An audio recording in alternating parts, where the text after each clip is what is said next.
Assalamualaikum warahmatullahi wabarakatuh. Halo teman-teman, saya Elsa Febriani, mahasiswi dari kelas karyawan Universitas Nasional Pasim, Prodi Manajemen semester 5 periode 2. Di sini dalam UAS pemasaran 2, saya akan menjawab soal-soal UAS sebagai berikut. Soal yang pertama, apa kelebihan dan kekurangan pedagang eceran dan glosir? Jelaskan. Di sini saya akan menjelaskan dahulu tentang kelebihan atau kekurangan pedagang eceran atau retail. Kelebihan pedagang eceran atau retail. Yang pertama itu ada modal. Modal yang diperlukan cukup kecil, namun untuk keuntungan yang diperolehnya cukup besar. Yang kedua itu lokasi usaha. Untuk retail, lokasi usahanya itu sangat strategis. Mereka mendekatkan tempat wisata dengan tempat berkumpul konsumen seperti di dekat pemukiman penduduk, terminal bis atau kantor-kantor.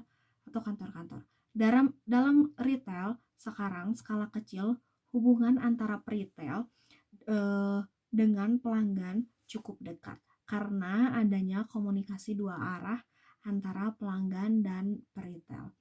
Selanjutnya ada kekurangan pedagangan eceran atau retail. Yang pertama, keahlian dalam mengelola toko retail berskala kecil kurang diperhatikan oleh peritel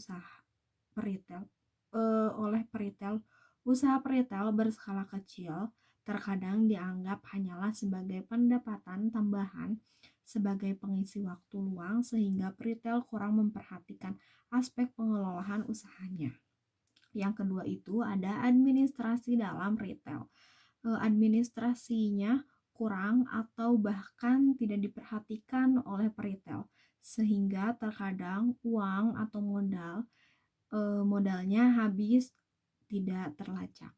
Yang terakhir itu ada promosi-promosi usaha tidak dapat dilakukan maksimal sehingga ada usaha retail yang tidak diketahui oleh calon pembeli dan pelanggan. Selanjutnya ada kekurangan dan kelebihan grosir. Saya akan membahas kelebihan grosir terlebih dahulu. Yang pertama itu ada penghematan. Harga yang murah apabila barang terjual banyak dapat menghemat pengeluaran. Memiliki stok barang rumah tangga yang cukup banyak sesuai kebutuhan. Membeli banyak stok dapat menghemat waktu dan ongkos. Semakin banyak membeli suatu produk, maka harganya pun akan semakin murah.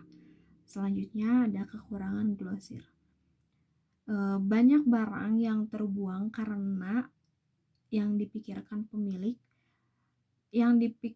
memiliki banyak barang dan stok, sedangkan pembeli tidak sepenuhnya membutuhkan barang-barang tersebut, memerlukan modal banyak yang belum pasti dibeli. Selanjutnya soal nomor 2, kontrol internal dalam pemasaran di perusahaan. Yang pertama itu ada toko yang buka 24 jam. Memasang mesin kasir yang dapat menunjukkan dan merekam jumlah uang yang dicatat untuk setiap penjualan, serta menyediakan pembayaran untuk pelanggan dapat menjadi bagian dari struktur pengendalian intern yang efektif. Toko yang buka 24 jam dapat menggunakan tindakan-tindakan keamanan berikut ini untuk mencegah tindakan kejahatan, yaitu yang pertama, tempatkan mesin kasir dekat ke pintu keluar, sehingga dapat terlihat langsung dari luar toko. Pekerjakan 2 karyawan untuk giliran kerja malam. Pekerjakan petugas keamanan.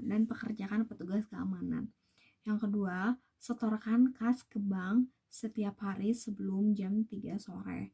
Yang ketiga, hanya menyimpan sejumlah kecil kas hanya khusus untuk kembalian di laci mesin kasir setelah jam 5 sore. Simpan kelebihan kas di brankas yang tidak dapat diakses oleh karyawan yang bertugas. Yang keempat, pasang kamera pengawas dan sistem alarm. Bagaimana penerapan prosedur tersebut banyak diterapkan di outlet-outlet minimarket yang tersebar di sekitar kita ya.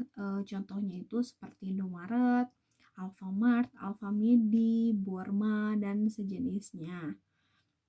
Yang kedua itu ada jasa pembuatan dan perawatan taman rumah. Perusahaan menggunakan beberapa tim pekerja dan menyediakan kendaraan serta eh, peralatan pembuatan dan perawatan taman rumah untuk setiap tim. Masalah apa saja yang mungkin dihadapi perusahaan dalam mengendalikan operasi usaha tersebut? Berikut ini ada beberapa contohnya. Yang pertama itu ada jasa pembuatan dan perawatan taman rumah, termasuk perawatan rumput harus disediakan tepat pada waktunya. Yang kedua, kualitas jasa pembuatan dan perawatan taman rumah harus memenuhi harapan pelanggan. Yang ketiga, pekerja dibayar berdasarkan jam kerja mereka. Yang keempat, peralatan pembuatan dan perawatan taman rumah hanya digunakan untuk keperluan usaha. Yang kelima, kendaraan operasional hanya digunakan untuk keperluan usaha. Yang keenam, pelanggan harus ditagih dan pembayaran diterima atas jasa yang telah diberikan. Selanjutnya, bagaimana perusahaan dapat mengatasi masalah-masalah ini? Sebagai contohnya, perusahaan dapat menyusun jadwal setiap awal hari dan melakukan pemeriksaan di akhir hari. Tujuannya adalah untuk memastikan bahwa seluruh pekerja telah diselesaikan sesuai dengan kualitas yang telah ditetapkan. Perusahaan dapat melakukan pemeriksaan mendadak dengan mengunjungi setiap lokasi secara acak untuk memastikan bahwa setiap tim bekerja sesuai jadwal. Perusahaan dapat meminta pekerja untuk mencatat absen masuk di awal hari dan absen pulang di akhir hari untuk memastikan bahwa mereka dibayar berdasarkan jam kerja. Perusahaan dapat meminta setiap tim kerja untuk mengembalikan kendaraan operasional dan peralatan ke kantor untuk mencegah penggunaan yang tidak diizinkan.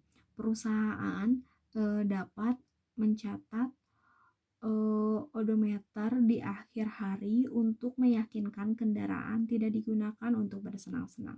Perusahaan dapat menagih pelanggan setelah melakukan pemeriksaan atas pekerjaan, lalu mengawasi tagihan seluruh piutang. Soal nomor 3, contoh pengendalian operasional. Menghindari kecelakaan selama pengiriman karena supir supplier yang tidak kompeten dikontrol dengan ketentuan security check terhadap fisik mobil seperti ban, lampu, dan SIM pengemudi setiap masuk ke perusahaan. Contoh pengendalian profitabilitas, pengendalian harga pokok, penjualan, harga BOP, dan harga jual sesuai produk.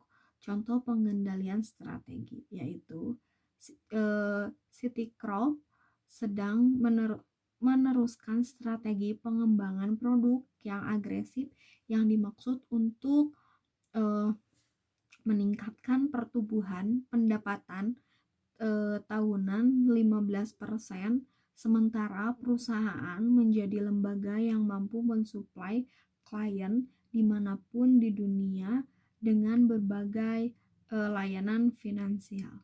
Soal yang keempat, pentingnya audit pemasaran yaitu menghasilkan perbaikan atas pengolahan aktivitas pencapaian hasil dalam proses pemasaran. Soal yang kelima, menurut pendapat saudara, produk apa yang dihasilkan di Indonesia yang sudah memasuki pasar global? Jelaskan dan berikan bukti-bukti terkait jawaban yang saudara berikan. Produk Indonesia yang masuk pasar global salah satunya yaitu kain batik. Kerajinan tangan hasil anak bangsa ini mampu memikat hati masyarakat di luar negeri karena motif unik dari berbagai daerah yang memiliki ciri khas masing-masing, ditambah sentuhan paduan warna yang menawan.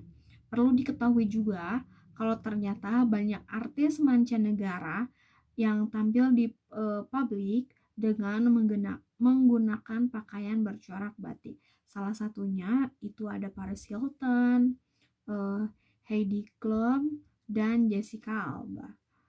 Berikut jawaban soal UAS dari saya. Mohon maaf bila ada kesalahan. Wassalamualaikum warahmatullahi wabarakatuh.